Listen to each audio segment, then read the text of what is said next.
Damn!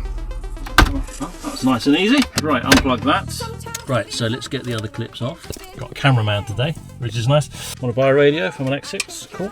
This is the new harness for the iDoing stereo. As I said, you can only really fit them one way. I'm going to sit on there like that. Here's the before, and there's the after. Good. And then that should click in there. So that's then going to go to the front, and that can plug straight into your audio, like so. And then go in factory, and then type in 1314. And the CAN protocol is your CIC. And if you apply those two settings to your BMW X6, then it will work with the little jog wheel. Alright, let's get to work. Bit Fast and Furious is quite apt, that. So here's the thing. 2012, in my head, it was just about maybe 5 years ago. In reality, we're coming up to nearly 15 years back. And I tell you, exponentially, the electronic game and the connectivity in our cars and everything else has just gone through the roof. And what we have nowadays, when you compare it to back in 2012, is unbelievable. The whole touchscreen connectivity. And when you think about the kind of car stereos that you had back then, I've just taken this out of a little Volkswagen Beetle. This old DIN unit, when you look at it, seems so archaic. Anyway, today I've got a good friend of mine who's going to bring his BMW X6. And if you've got a 2012 BMW X5 or the X6, you're in luck, because I'm going to show you how you can totally change your whole driving game and make it 2025 standard with today's stereo, which is provided by iDoing. Let me show you. Let's open the box and see what we get. What I really love about this iDoing kit, it does literally come with everything. Little trim removal tool, fascia kit. This is going to replace that little 5.5 inch screen that you got on your existing BMW. It's an Android based system. It gives you clear visual photographic instructions, nice and easy to see, but this video is going to be what you're looking for because I'm going to physically show you how to do it. Of course, it comes with all the cables that you need, and that's going to be plug and play. And let's have a look at the main event. We're going to go from a 5-inch screen to this bad boy. Damn, look at that. Beautiful. Let me give you an idea of the size of this screen.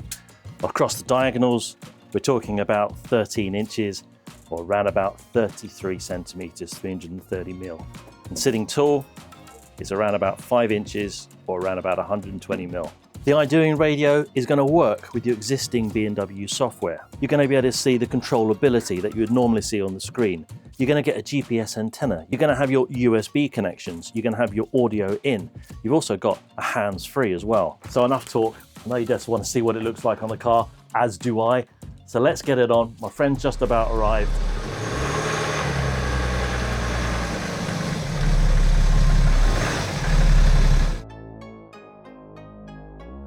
So BMW X6,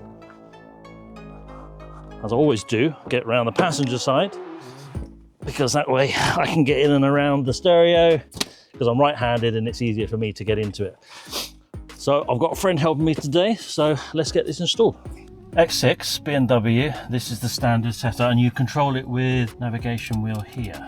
Okay, so the vents come out and then we get the screen out. Okay, well let's get the trim tools. So this vent here, just using what came with the kit, there should be little clips that you can unclip. Oh, that was nice and easy. That was easy. Right, unplug that. That's good, isn't it? Look at that for a glove box. Quality. Right, so a couple of clips on the back. And then this one is going to be for your electric motors on the vent there. Quite a few, isn't it? We've got hazards. What's that one for? The quad bolt. Oh right, no wonder it kept opening. Okay, that's that one. And then this one. Right. There should be 2 screws there and there. Get my Phillips. Okay, I've got little capsulated washers, that's good. Right, so that then should just pull out. Oh, too easy! Right, your key's off, isn't it? Yes. Yeah, if we get any faults, we'll clear them, but I don't think we will. So on the back here, this one's your aerial, and then you've got your little tabs that you push in. Oh, there we go. Car's quite stiff then, but it will be if you haven't taken it off the car before. Now that that's out of the way, should be two little tangs that you push in.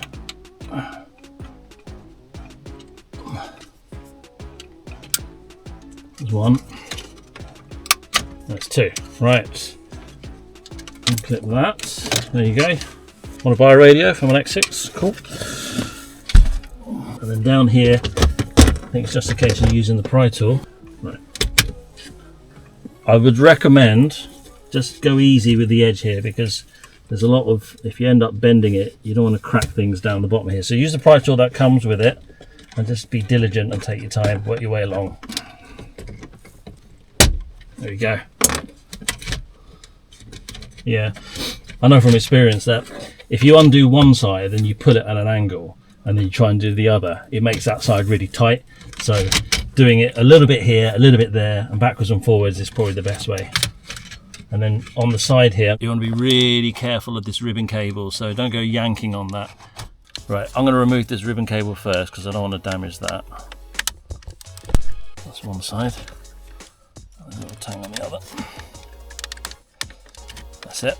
Okay, unhook it there. So let's get that out of the way. Right, now I've got a bit more wiggle room. Right, so let's get the other clips off. That's that pushed in there. Here my glasses, but there's going to be a little thing that you push in. Thank you. Okay, cool. Now I can see what I'm doing. Right, there's a little tab here. You push in. That then moves the lever around, and that's the one that we need to get to. Like that. Right, and there's one connection at the bottom which I'm going to leave on with the ribbon cable. That's that. Right, good. So far, so good. Right, so to get this bottom bit out, just make sure there's no wires in the top, and you pull it forward a fraction to get it off the lugs. Then you can move it up to the top, and it should just be enough to clear that. There we go. And then you can pull it out. It's tight, but you can get it. Right, now we've got the back of the unit. Right, so let's undo these. I recommend using something like a cloth. I've got my hat here just to protect the leather. You unclip the bottom bit and just lever it up, and it rotates the whole of the unit out. And that's the plug that we need. So on the back of that plug, in the instructions, although they are in German, but you can translate it, it talks about that fibre optic cable. And you may need to move it. It's exactly the same fibre optics that I've seen in Audis, Mercedes. It's the same idea. Light comes in one side, goes into the unit, as in this, and then goes back out again. And it says if there's no sound, then you move it over. I think personally now we should connect everything up and see if it works. Got a cameraman today, which is nice. So it comes with this harness, which has all been bespokely made for your X5/X6. It's also got a little speaker, which you may or may not need. And I've seen different people talk about that. So as I said, we'll see what happens. Here we got a male side and a female side. So the female side is going to be taken up where the original stock one goes. And if I show you the two, you can see that that is like for like. So this is the new harness for the iDoing stereo. This is the old one. So I'm going to start plugging things in. Not think about it too much, because they do design these things in a poka-yoke fashion. That just means it can only go one way, and that's just good Japanese methodology. Those of you from a lean background might know about that. You need to make sure that this is in that orientation. Let the clip do the work. You don't need to sort of push it, because you'll get it right. You'll know you've got it right because it will just go in. Before we go any further, you need to take this little fibre optic out. So that's the fibre optic off the factory harness. We're now going to put it in the same position, which was the outside position on the new iDoing harness. It should just click in, like so. This then is going to go into the existing radio, and then that end, which is the female side, will then pick up the other harness, which is here. So that's going to go in there, but let's get the radio one in first.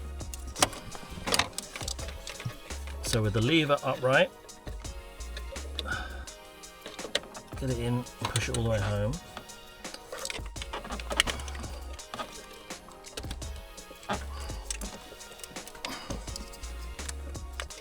Now this should just pull down, but I'm having a bit of problems with that.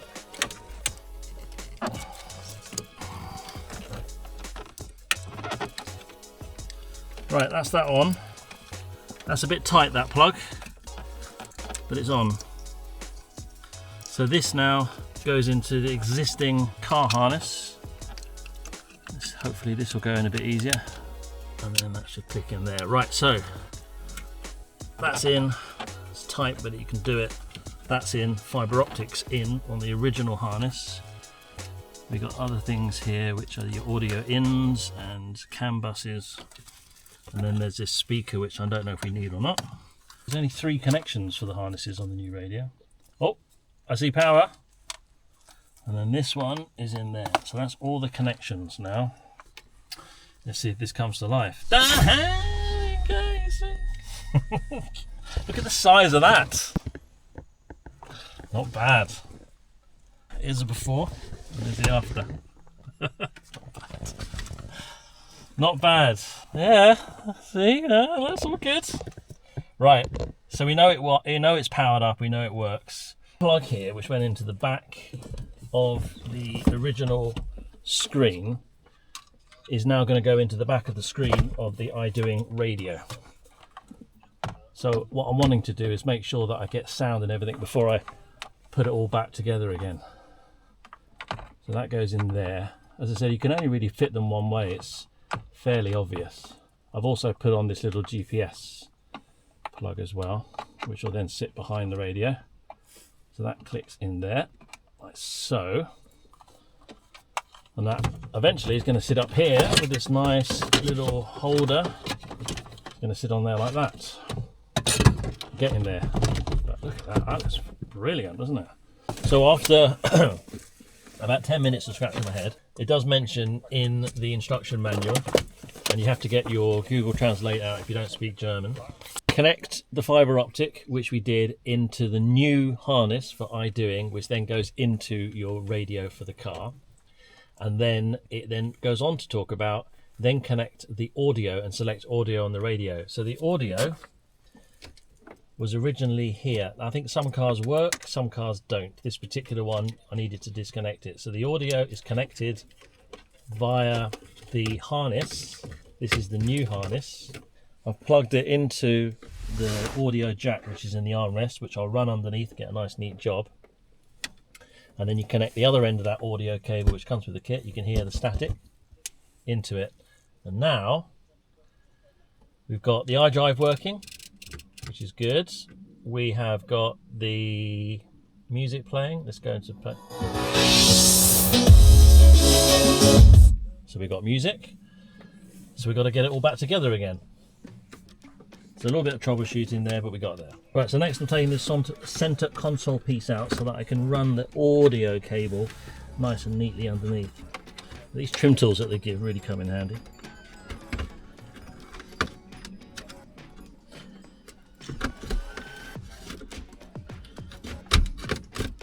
That's that side. Just take your time. I wouldn't be tempted to pull it. Just let it run along. Right. Good. Now it gives you a little bit of space to play with. So we lift the original telephone up, and in here, get my torch so I see what I'm doing. Right, so that then levers down.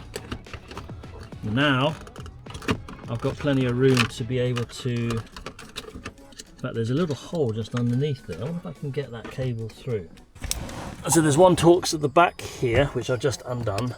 Now I can get into this bit of carpet trim. Let's go. Good. That's better, isn't it? Now I can see what I'm doing.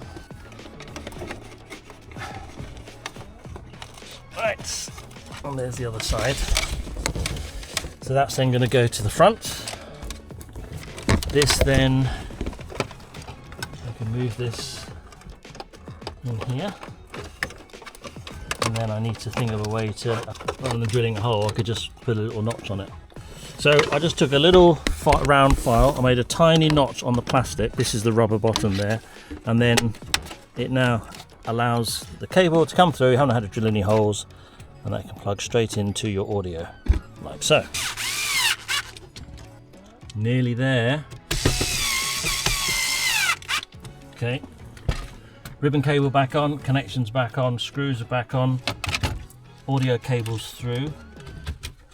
I'm just gonna push this back in.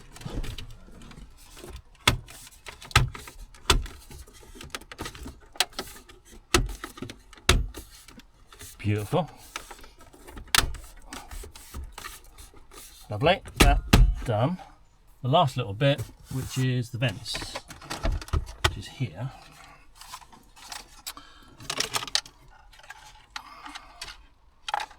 One connection in there. There we go. Just we know that works. And this just pushes in. Easy as that. All we need now is a screen. Oh God, that's good. Not much left on there. Moment of truth. Cables in. Let's put this little antenna on. And it's raining. Oh, there we are. There's a lot going on behind there, but there is definitely room. Right, let's power the bad boy on and see. There's a couple of things I do want to say is that what I've just realised is that they've given us the standard kit, which means that it's sat for a left-hand drive car, and we're on the correct side of the road, which is right-hand side car, which means that now when I press the button, I can't open the glove box. So I'm going to need a different mounting plate. I'll contact the supplier, and then I'll just simply take the vent off, 2 screws, move it over. It's a 5-minute job. So this one was the one that was provided in the kit, which I've just taken off. Now we've got one for a right-hand drive. It fits in there. That's going to move itself along. It's going to sit nice and central. We've found that it's a little bit hit and miss, temperamental, and I've just noticed that there is what looks like a little bit of a loose wire. That should not be like that. So luckily I can solder that in there, but we shouldn't have to be doing that. A little bit of feedback for you. So now we can open the glove box, and the stereo sits nice and central for a right-hand drive car. The settings that need to be changed, if you work your way to the menu, and what you want to do is go until you find the settings gear icon. Go into this one here with the gears, and then go into factory, and then type in 1314. You want to go 1280 by 480. And the CAN protocol is your CIC. And if you apply those 2 settings to your BMW X6, then it will work with the little jog wheel for BMW, and you can navigate through the menus just as it was with the original factory unit. Alright, let's get to work. Hey, Ron, you freaking out? That's quite good, actually.